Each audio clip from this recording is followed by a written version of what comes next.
Momo agbọmọpa. Ọlọ́run máa wá ṣàánú. Ẹ̀yin lẹ fẹ́ búyàn. Ẹ̀yin lẹ dẹ̀ fẹ́ kán bú yín. Mo mà ṣe ń rí léyìí mà ní. Mo mà ṣe ń rí léyìí mà ní ẹ̀yin èèyàn mi ẹ mà gbà mí torí Ọlọ́run. This is from Ashewo blog. Ashewo blog said, I came across a video of Joko Snare of 2019 that confirmed that it's not today that Esakila has been sending people iṣẹ́ dé tòrutòru ní Naija. Wọ́n ní kí n ṣe ní kí n ṣàná ni Momo ti ń sẹ́ǹdì àwọn èèyàn wípé kán lọ nàyàn ní Naija kán máa ṣèyà fáwọn èèyàn. Ṣé bẹ́ẹ̀ máa ń sọ pé you are this, you are that ni. So you cannot take what you are dishing. Hey, Allah. So Momo, this is funny. Ìyá yín ò lè take nǹkan tó dìṣì náà. So tó bá ti sọ̀rọ̀ sí yín ó máa ń dùn yín. A máa débẹ̀. Wọ́n ní di aláyébàjẹ́ àgbàyà agbọmọpa ọlọ́jà akú sat in island and sending àwọn ṣẹ́tìyẹyìn àwọn agbanipa to attack people in Nigeria. But Momo, ẹ̀yin tẹ́ ẹ̀ rányàn gbogbo lọ máa ná àwọn èèyàn Naija. Kí ló dé tẹ́yìn náà ò lè lọ Naija? Number one, ti kọ́kọ́ parọ́ fún wa pé gbogbo èèyàn tó ga ẹ mọ politician ẹ mọ governor Naija ẹ lè débẹ̀. Any top lawyers top san ẹ mọ ẹ lè débẹ̀. Ẹ̀yin tẹ́ àwọn tó tún lè save yín àwọn tẹ́ máa rán ní ọjà dé tòrutòru wọn ò tún lè save yín náà. So àwọn tẹ́ ẹ̀ náà kán lọ máa nàyàn kan ó yẹ kán lè save yín tẹ́ bá wọ Naija náà. Wọ́n ní abẹ́ni lórí kò fẹ́ kí dà kọjá lórí orí wọn. Ọ̀rọ̀ yín sometimes ó máa amaze mi lórí social media. Ọ̀rọ̀ yín Momo ó máa amaze mi lórí social media. Ẹ máa gbọ́. Wọ́n ní di ìyá òfò ọlọ́jà ikú is a total waste of space and does not deserve any respect on social media. Èmi náà sọ bẹ́ẹ̀. Momo does not deserve any respect. Ìkà ni Momo. Ìkà ọ̀dájú ọ̀báyéjẹ́ ni Momo. All she cares about gbogbo àwọn tó ń tẹ̀lé yẹn kò care about ọkùnrin wọn àti true òun èèyàn under the boss òun ló easy jù fún. Money with chicken change chinkini money with chinkini money Momo will scatter everywhere destroy your life. Àti vendor ṣé ó ṣe ń bójú vendor ẹ̀jẹ̀ ni àti celebrity o ẹ rí nǹkan tó ṣe fún queen mother tó fẹ́ báṣẹ́ ọmọ ọlọ́mọ jẹ́.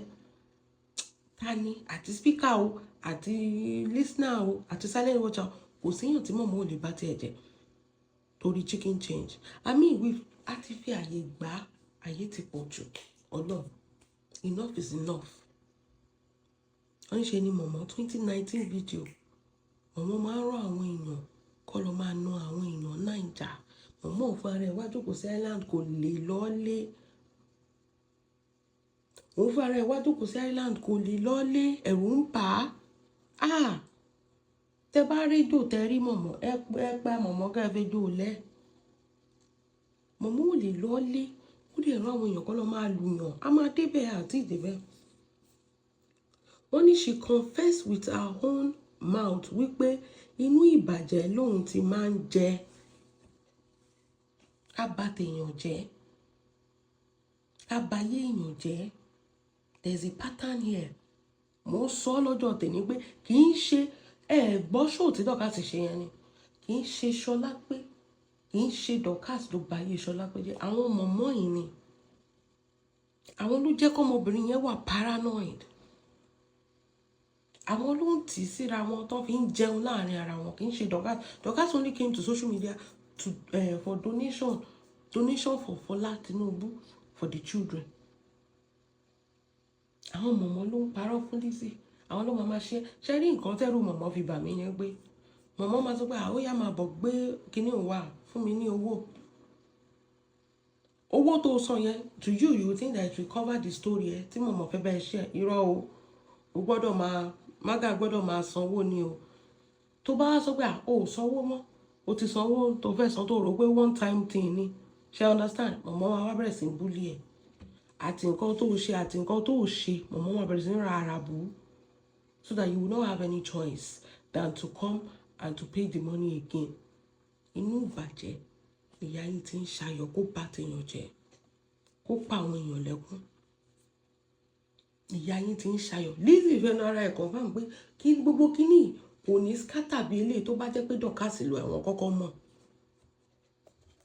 Ó ní gbogbo nǹkan tó dàrú bí gbogbo ẹ̀ ṣe di yam sátásáta kì í ṣe dọ̀kásì ló dàrú. Àwọn ìyá òṣì tó ń gba wájú tó ń gbẹ̀yìn tó ń gbọ̀tún tó ń gbòsì torí pé àtijẹ àti mu wọn bó ṣe fẹ́ fi Lizzy cash out. Bó ṣe fẹ́ fi Lizzy cash out. Nǹkan tó jẹ́ kí gbogbo ẹ̀ dàrú nìyẹn. Nǹkan tó jẹ́ ká débi tá a délé ní mọ̀mọ́ gangan ni àwọn kan ní grandma Florida gbogbo ìgbà yẹn. Àwọn ọ̀sọ́kan orúkọ náà ló tẹ̀lé sí switch against Lizzy. Ọmọ yẹn dẹ̀ fi betray pé ládùúgbò gbogbo nǹkan tá a ti bára wa sọ ládùúgbò nǹkan tá a ti bára wa ṣe. Momo doesn't have loyalty kankan. Ẹ̀yin ò lè lọ Naija ẹ̀dẹ̀ rán àwọn èèyàn kan lọ máa lu yàn Naija ẹ máa gbọ́ wọn ní anywhere you see this old hag ẹ ṣáà ẹlẹ́ ló kò pa àbí wọ́n ní ẹ sọ ló kò pa kò tí ẹ̀ ní ìdí ààrẹ tí màmá ojú wọn tó ń ráre nǹkan ìyẹn òtítọ́ kò ní ìdí kan lẹ̀ ló kò pa ẹ kúkú fi ráre owó tí ń ráre tẹ́lẹ̀ gbogbo ìkà tó ti ṣe sáwọn èèyàn ìkà ńkọ́ ló ń kà ń sìn tó fi ń sá kiri tó ń wáyàn kiri tó tún wéyàn tó tún wéyàn dọ́dọ̀ Lizzy the same Lizzy tó ṣó mọ bó ṣe ṣó tó bá yé Lizzy jẹ lórí social media bó ṣe ń búlì Lizzy lọ́jọ́ tèmi no be from you mọ̀mọ́ agbọ́mọpá no be from you o tún ti sá padà lọ síbẹ̀ ẹ jẹ́ ẹ sọ nǹkan tó ṣẹlẹ̀ fún mo rí lọ́dọ̀ láyọ̀ ọ̀sìn tó sọ pé see what Momo na bully did to this guy ṣé ẹ rántí Yaya Gambari àṣàlẹ̀ mi ti ẹ̀ rí mọ́ èmi gan ti ẹ̀ mọ́ mo kàn rí sometimes ago online náà ni mo wá rí tó ń lo face mask I don't even understand èmi rò pé bí àwọn sì ní corona bí tó wà ní because I don't understand I just read irú pattern wo lélẹ̀ but since it's not talking about anything in fracas again èmi kan wà kápásì ni iṣẹ́ àwọn kìíní ló ń ṣe àwọn àfà láti pé see what Momo na bully did to this guy ẹ máa gbọ́ he wears face mask since Momo sent people to go and beat him up. Ṣé rántí nǹkan tí Ajé Àjọkù Sáré sọ ní 2019 pé Momo máa ń rán àwọn èèyàn kan lọ máa nàyàn mọ́lé.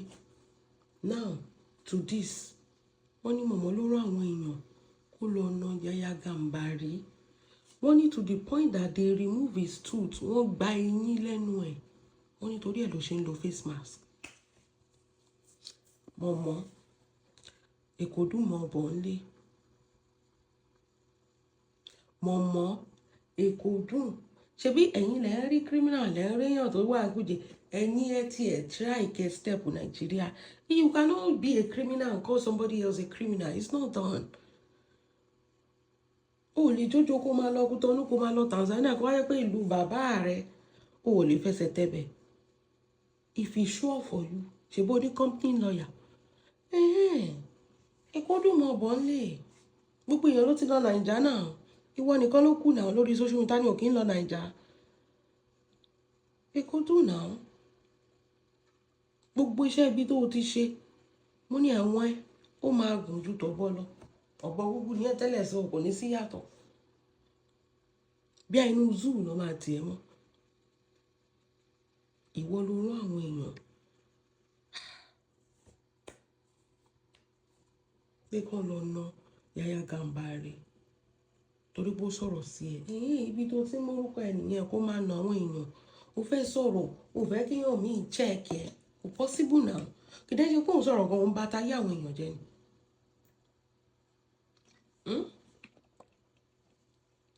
òun bá yé àwọn èèyàn jẹ ni ó dẹ̀ fẹ́ kẹ́nìbọ̀dì gbé wọ́n fi ẹlẹ̀ kó máa bá tàwọn èèyàn jẹ kó máa borúkọ wọn jẹ kó máa báyé wọn jẹ nǹkan tó fẹ́ nìyẹn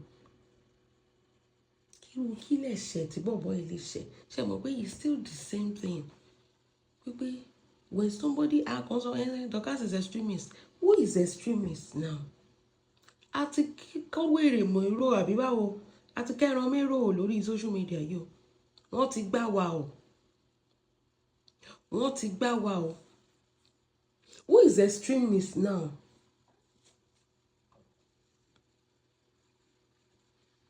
Ta ló wá extremist yẹn sẹ́? Báwo ló ṣe máa rí ọmọ kékeré yẹn?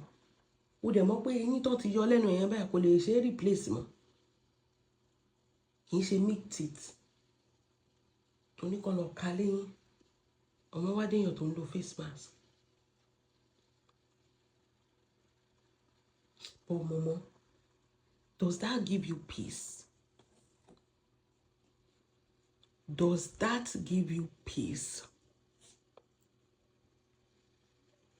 Because I don't know. Ṣé ẹ rántí nǹkan tí mo sọ fún yín pé ṣé ẹ rántí ìgbà tó bẹ̀rẹ̀ pẹ̀lú Dorcas náà?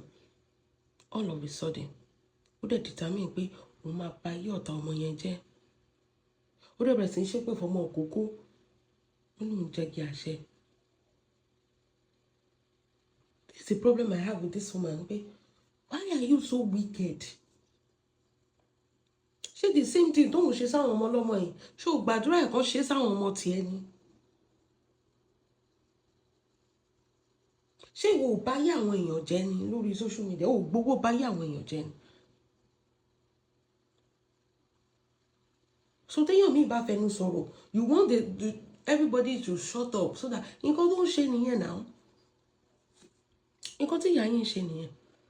Gbogbo àwọn síkà tó wà lọ́nà ẹ̀ rí pé gbogbo wọn kẹ́kẹ́ pa mọ́ wọn lẹ́nu. Wọn ò lè ṣe ṣó. Wọn ò lè san nǹkan kan. Òun nìkan ló ṣàfẹ́ máa ṣe.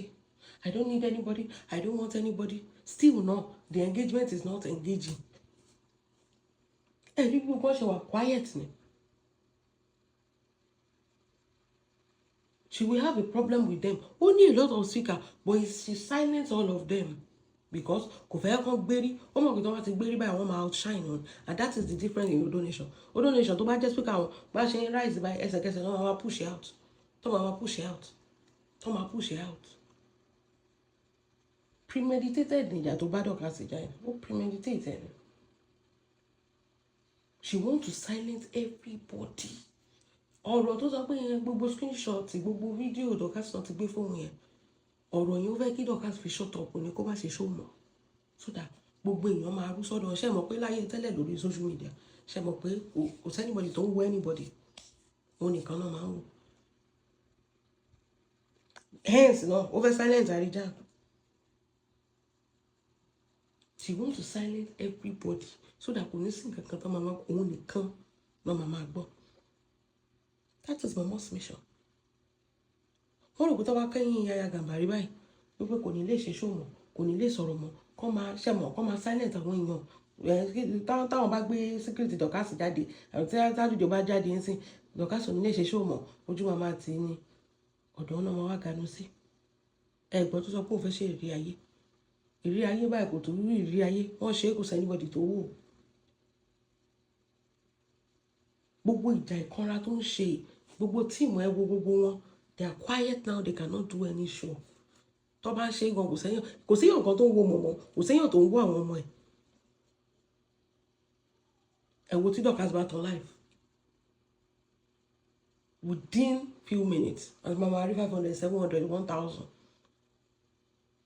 Momo wá déyàn tó ń lo Indian page, tó ń ra views. Mo tún rí eléyìí tẹ́tú ṣe ń sìn. Tẹ́tú Momo ti ń ṣe giveaway. Ṣé bí Momo sọ pé òun sì ń ṣe giveaway lórí new page yẹn? Momo tún ṣe giveaway sórí pé ó fẹ́ kó èrò kọ́ nìyẹn. Momo àlùmáńjìrì nìyẹn. Ẹ̀yin gbogbo lẹ ń ṣe àlùmáńjìrì lórí social media. Ó ní kó drop comment kìíní kan pé kó gba 10,000 bẹ́ẹ̀ ló lẹ sọ pé fẹ́ fún wọn yẹn. Ní òkè ṣèrò àlùmáńjìrì nìyẹn. Èèyàn láfẹ́ àférò. Ẹ ti rí pé tẹ́ bá ti lè sọ pé fẹ́ ṣe giveaway báyìí lórí gidi, àwọn èèyàn máa rú sí ni. Giveaway lẹ fẹ́ fi gbé page o. Kò sẹ́nibọ̀dì tó fẹ́ gbọ́ yín mọ́. Ìkà ni ìkà tẹ́ ẹ ti ṣe, ìbàjẹ́ tẹ́ ẹ ti ṣe, òun ló ń kà yín láyà. Gbogbo orí àwọn tẹ́ ẹ ti ṣe kà fún, òun ló ń san fún yín tó fi wá di ọjọ́ alẹ́. Tẹ́ ẹ wà ní page ẹ̀yin tẹ́ kọ́kọ́ dórí social media, ẹ̀yin la yóò wà fẹ́ gbọ́ mọ́. Tẹ́ wá lọ ra Indian page. Táwọn ọmọ India wọn comment on that page. Tí ò sí views, tí ò sí like, tí ò sí engagement. Ètò wá ń ṣe donation. Èmi nǹkan tẹ́ ń búdọ̀ ká sọ kọ́ lẹ́yìn ṣe lórí page yẹn sẹ́yìn. Kéèyàn sọ pé káwọn èèyàn lọ kékeré yẹn kó wá ka ẹ̀yìn Lizzy kan ta sọ pé wíkẹ́ẹ̀dì pátápátá kọ́ RIP sórí post ẹni Lizzy ò ní sọ pé kọ́ lọ pátápátá wọn arrest ẹni kò ní sọ pé kọ́ ọmọ lọ́wọ́ àlù ẹ mọ́lé kọ́ máa ka ẹ̀yìn èèyàn ìkà ò jẹ́ ṣe tiẹ̀ bẹ́ẹ̀ mọ̀mọ́ ìkà lọmọ ejò ayé ní òwò mi ayé ní òwò yes wọ́n ní Láyọ̀ sọ pé olódúdú need to be dealt with she can't keep getting away with harming people ṣe bóun ló ń confam fún wa pé òun gbá David tí lè ti gba ààyè òun gbá lẹ́pọ̀n mú òun dọ́ ẹ̀kọ́ pa ẹ̀ you are claiming that you are assaulting somebody online ìwọ náà ló tún rán àwọn èèyàn púpọ̀ lọ́nà ọmọ kan Nàìjíríà kan ká ẹ̀yìn ẹ̀ wọ́n ní she can't keep getting away with hurting people and showing it off online exactly àgbà tíyín ibi rádaràdá náà ti ń bá gbà tíyín ibi rádaràdá kẹ́ máa bá yéèyàn jẹ́ wọ́n ní mo sọ pé ọ̀rọ̀ wọnú tí mọ̀mọ́ dá sílẹ̀ tó mú mú láyà ẹ̀ ọmọ mọ̀mọ́ ló ń dókó kiri tí ò lọ́kọ yẹn tó ń bímọ kiri wọnú is doing with the city boys she is not in fracas kí ló wá dé tẹ wá ń gbé tẹ fẹ́ wá drag wọnú padà sínú fracas ìyá ìkà lọ́mọ ejò ẹ̀ ń gbé gbogbo ẹ̀ tí wọnú wá ẹ̀ ṣe gbé àwọn tó ń dó tínà tó ń do mọ́ yín lákàtà inú ilé yín kọ́nà tí ń dùdó tó ń bímọ yẹn sọ́dọ̀ yín kí ló dé tó jẹ́ pé gbogbo èèyàn lẹ́fẹ́ bá yé ẹ̀jẹ̀ Ìyábọ̀ Alábìkẹ́ Wọnú Dọ̀kásì gbé bọ́dí David Infinity within the space of 2 months kí ló ṣẹlẹ̀ ta ló bà tiyín jẹ́ tẹ́yìn bá nírú àwọn ọmọ yẹn ni ṣé ìgbà tó ti jẹ́ pé nǹkan tẹ́ ní ẹjọ́ ń pín mọ́gẹ́jì san ni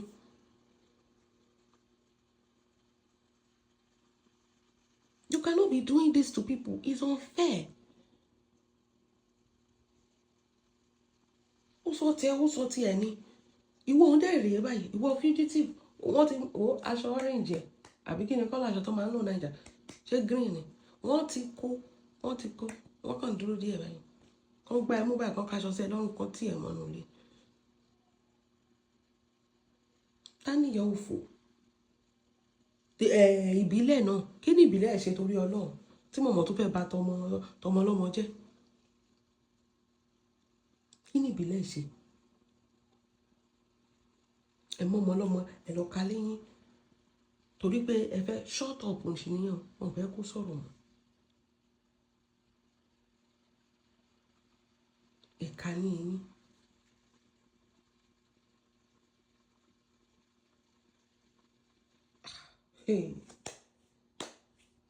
mọ̀mọ́ ojú alẹ́ yín ò lè dá báyìí ṣebí lè tá a gbọ́ nìyẹn àwọn lè tá a gbọ́ nǹkan tá a mọ̀ nǹkan àwọn tó ti ṣe tó ti parí iṣẹ́ tá àti ẹ̀gbọ́n nǹkan kan tẹ́rù ń bá wọn àti sọ̀rọ̀ nǹkan ṣebí lè tá a gbọ́ nìyẹn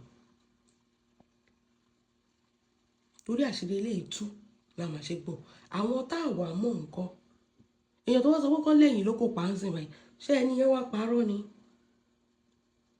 àbíyàn tó gbé fídíò jáde pé mọ̀mọ́ máa ń rán àwọn èèyàn kan lọ́ máa lùyàn Nàìjíríà ìwọ ò lè dé Nàìjíríà ìwọ ló dẹ̀ ń rán àwọn èèyàn ìwọ ń gba advert Nàìjíríà ó sọ pé Nàìjíríà ò dáa kì í ṣèlú gidi gbogbo advert Nàìjíríà náà sanwó fún ẹ millions and millions tó dẹ̀ ń gbà o ò lè tẹ̀lú òun o dẹ̀ tún rán àwọn èèyàn kan lọ́ máa ṣe àwọn èèyàn léṣe sínú ìlú òun make it make sense who is now the bully on social media. ẹ̀yin lè dẹ̀ jáde tẹ́sọ pé ẹ Bukky ń rán ọ̀pọ̀lọpọ̀ èèyàn tẹ́ lọ yọ yín ẹ̀ nǹkan tẹ́tí lè rán ọ̀pọ̀lọpọ̀ yọ yín bọ̀bọ̀ yìí ṣebí pípa ni ẹ fẹ́ pa gan tẹ́lẹ̀ ẹ̀kan fẹ́ yín yẹn ẹ fi ṣe kí ni ẹ dẹ̀ mọ̀ pé ìdí ọ̀rọ̀ ló ti ń jẹun ìkà ni ìkà ò jẹ́ ṣe tiẹ̀ bẹ́ẹ̀ ẹ̀rí bọ́lá ń ṣe yín báyìí ẹ wá déyàn tí ò ní page tó ń lo Indian page tó ń ra views ẹ wá déyàn tó ń ṣe fẹ́ ṣe give away kẹlẹ̀ kéré òjò ayé yìí ti ṣe kí ni ó ti là bàskẹ̀ṣí ó ti pẹ́tẹ́ tí ń ṣe kà ó dá bẹ́ẹ̀ bẹ́ẹ̀ ṣe repercussion gbogbo nǹkan tẹ̀ ń ṣe lélẹ̀ ẹ dẹ̀ máa kó ni kò ní kú èèyàn kankan mọ́ yín pẹ̀lú gọlọ ẹ̀yin nìkan ni kò ní kú èèyàn kankan mọ́ yín